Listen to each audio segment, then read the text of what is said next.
Welcome, class. Today, we're going to move beyond the basics of common stock and really dive deep into a powerful tool in corporate finance, preferred shares. Now, understanding these is absolutely crucial for any of you who want to become business leaders.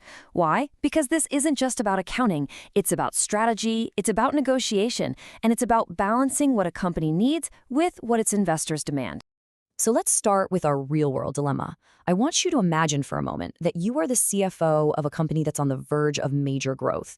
You need cash to make it happen, but the market's a little shaky and your potential investors are cautious. They want some kind of guaranteed return. But, and this is a big but, you absolutely cannot afford to give away voting rights and lose control of your company's future. You're walking a tightrope. So what do? Well, the solution often lies in the very instrument we're about to unpack today.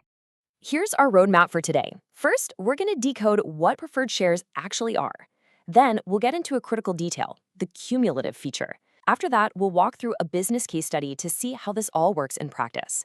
And finally, and this is important, we'll cover the common pitfalls you need to avoid so you can apply this knowledge correctly out in the real world. All right, let's get right into it. Preferred shares hold a pretty unique position in a company's capital structure. You'll often hear them called a hybrid security. So what does that actually mean? Let's break it down.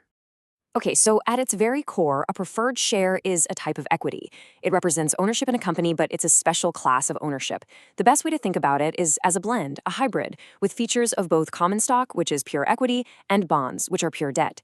This hybrid nature is exactly what makes it such a flexible and strategic tool. And like the name says, it gives the holder preference over common stockholders in some very important situations. Now this slide really gets to the heart of the trade-off. Let's look at each piece. First, fixed dividends. This should sound a little familiar, right? It feels a lot like debt.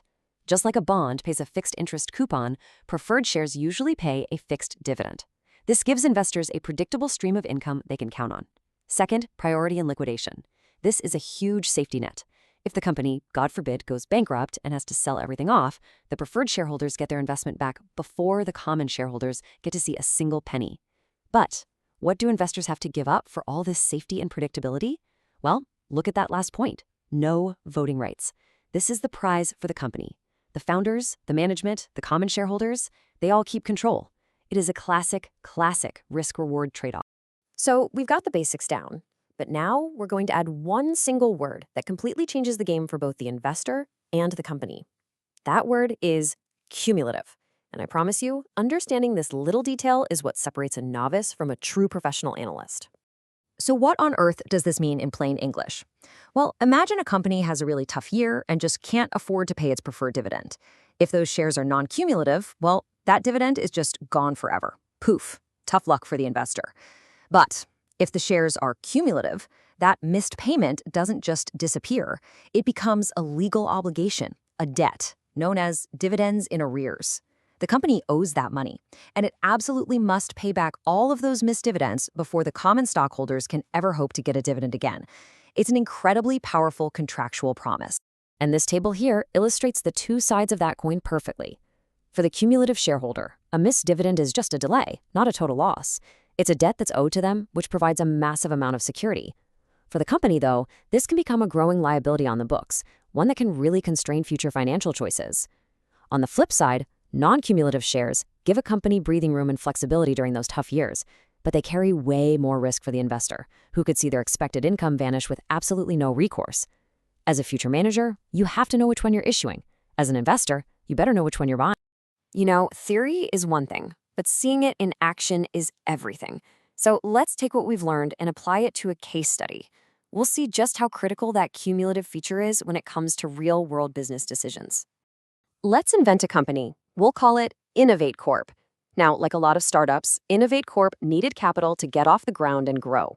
So it issued two types of stock: common shares for its founders and those early investors willing to take a big risk, and cumulative preferred shares to attract more cautious investors who were focused on getting a steady income. Okay, so here's a snapshot of their capital structure. Let's analyze this together. We see 10,000 shares of cumulative preferred stock. The par value or face value is $100, and the dividend rate is a fixed 5%. So the math is pretty simple. The annual dividend promised to each preferred share is 5% of $100, which is $5. And with 10,000 of those shares out there, the company's total annual preferred dividend obligation is $50,000. So now the story takes a turn. Innovate Corp hits a rough patch in 2023. Maybe a big product launch got delayed or a major customer went out of business. It happens all the time. Cash flow gets really tight, and the board has to make a tough decision.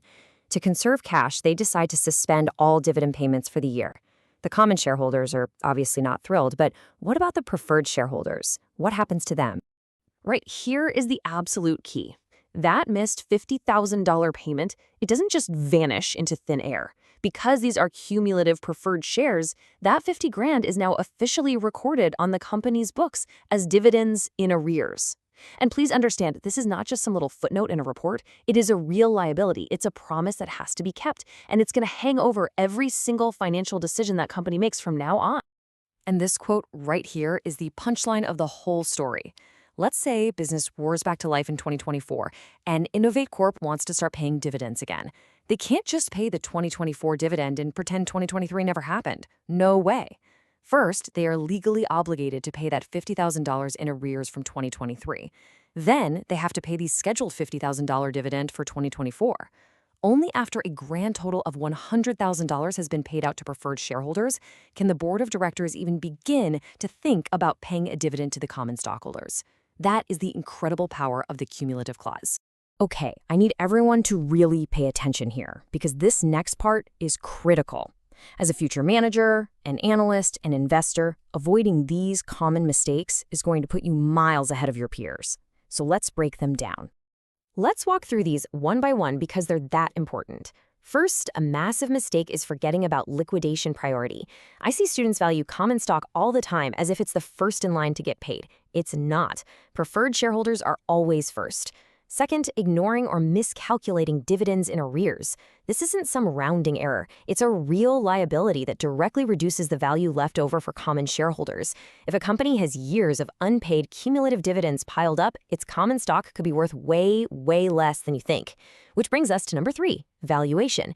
When you're calculating a company's equity value, you must subtract the value of the preferred stock and any dividends in arrears to find the true value that actually belongs to the common shareholders.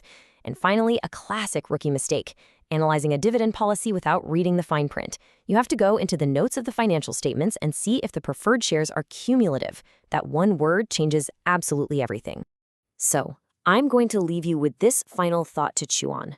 There is no single right answer here. From the company's point of view, is issuing this security a brilliant way to raise money without giving up control? Or is it a heavy burden that will tie your hands in the future? And if you're the investor, is the safety of preferred stock a smart, stable play, or are you giving up the chance for that explosive growth that can only come with common stock? You see, at the end of the day, it's never just about the numbers on the page. It's always about the strategy behind them.